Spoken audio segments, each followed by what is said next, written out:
Hello, welcome back to my channel. ಇವತ್ತು ಈ ವಿಡಿಯೋದಲ್ಲಿ ನಾವು ಇನ್ವಿಸಿಬಲ್ ನೆಕ್ಲೆಸ್ನ ಮಾಡೋದನ್ನು ನೋಡೋಣ. ಇಲ್ಲಿ ನಾನು ಗೇರ್ ವೈರ್ನ ತೊಗೊಂಡಿದ್ದೀನಿ. 0.4 mm ಗೇರ್ ವೈರ್ನ ತೊಗೊಂಡಿದ್ದೀನಿ. ಆ ಗೇರ್ ವೈರ್ನ ನಮ್ಮ ನೆಕ್ ಸರ್ಕಂಫರೆನ್ಸ್ಗೆ ಎಷ್ಟು ಬೇಕೋ ಅಷ್ಟು ಕಟ್ ಮಾಡ್ಕೋಬೇಕು.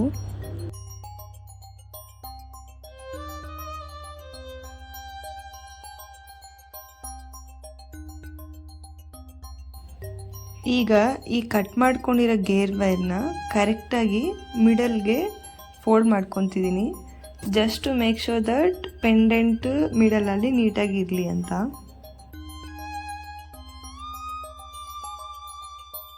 Lotus pendant ತೊಗೊತಿದ್ದೀನಿ. ಮಿಡಲಲ್ಲಿ ಅದು ವೈಟ್ ಕುಂದನ್ ಇದೆ. ಅದನ್ನು ನಾನು ಸೆಂಟರ್ಗೆ ಹಾಕಿ ಎರಡು ಸೈಡ್ಗಳಿಂದ ಗೋಲ್ಡ್ ಬೀಡನ್ನ ಆ್ಯಡ್ ಮಾಡ್ಕೊತಿದ್ದೀನಿ.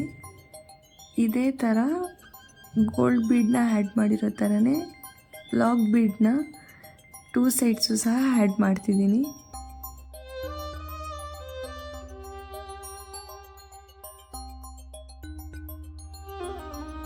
ಈಗ ಈ ಲಾಕ್ ಬೀಡನ್ನ ಈ ಟೂಲ್ ಸಹಾಯದಿಂದ ನಾನು ಪ್ರೆಸ್ ಮಾಡ್ಕೊತಿದ್ದೀನಿ.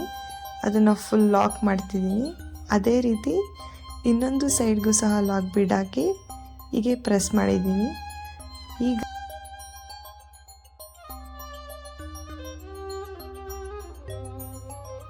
ಈಗ ಒಂದು ಸೈಡ್ ಒಂದು ಲಾಕ್ ಬೀಡ್ ಮತ್ತು ಇನ್ನೊಂದು ಗೋಲ್ಡ್ ಕಲರ್ 5 mm ಇರುವಂತಹ ಒಂದು ಬೀಡನ್ನ ಆ್ಯಡ್ ಮಾಡ್ತಿದ್ದೀನಿ. ಬೀಡ್ ಆದಮೇಲೆ ಮತ್ತೆ ಇನ್ನೂ ಒಂದು ಲಾಕ್ ಬೀಡನ್ನ ಆ್ಯಡ್ ಮಾಡ್ಕೊತಿದ್ದೀನಿ. ಇದೇ ಥರ ಎರಡು ಸೈಡ್ ಸಹ ಮಾಡ್ಕೋಬೇಕು.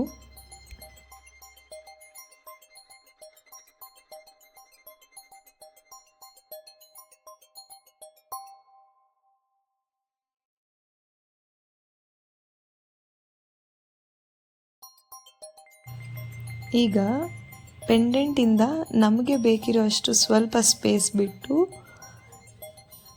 ಈ ಬೀಡ್ಸ್ನೆಲ್ಲ ಅರೇಂಜ್ ಮಾಡಿದ್ದೀನಿ. ಅರೇಂಜ್ ಮಾಡಿರೋ ಬೀಡ್ಸ್ಗೆ ಲಾಕ್ ಬೀಡನ್ನ ಮಾತ್ರ ಟೂಲ್ ಸಹಾಯದಿಂದ ಲಾಕ್ ಮಾಡ್ತಿದ್ದೀನಿ. ಇದನ್ನು ಎರಡು ಸೈಡು ಸಹ ಮಾಡ್ಕೊತಿದ್ದೀನಿ.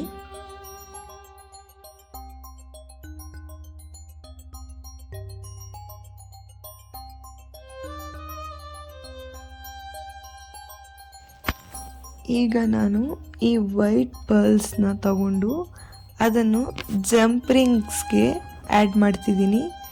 ನಾನಿಲ್ಲಿ ಕರೆಕ್ಟಾಗಿ 3 ಪರ್ಲ್ಸ್ನ ಆ್ಯಡ್ ಮಾಡಿಕೊಂಡು ಇದನ್ನು ಪೆಂಡೆಂಟ್ ಜೊತೆ ಸೇರಿಸ್ತಿದ್ದೀನಿ. ಅಂದರೆ ಪೆಂಡೆಂಟ್ನ ಕೆಳಗೆ ಇದನ್ನು ಆ್ಯಡ್ ಮಾಡ್ತಿದ್ದೀನಿ.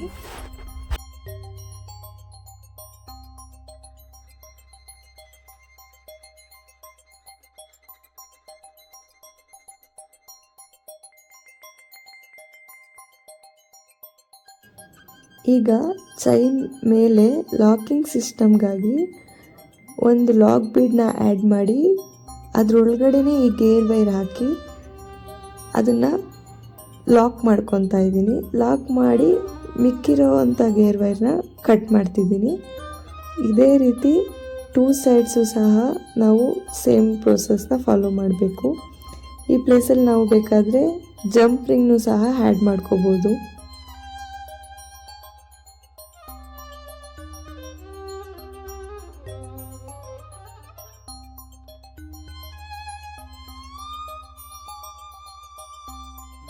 ಈಗ ಒಂದು ಸೈಡ್ಗೆ ನಾನು ಹೆಸ್ ಲಾಕ್ ಹುಕ್ನ ಆ್ಯಡ್ ಮಾಡ್ತಿದ್ದೀನಿ.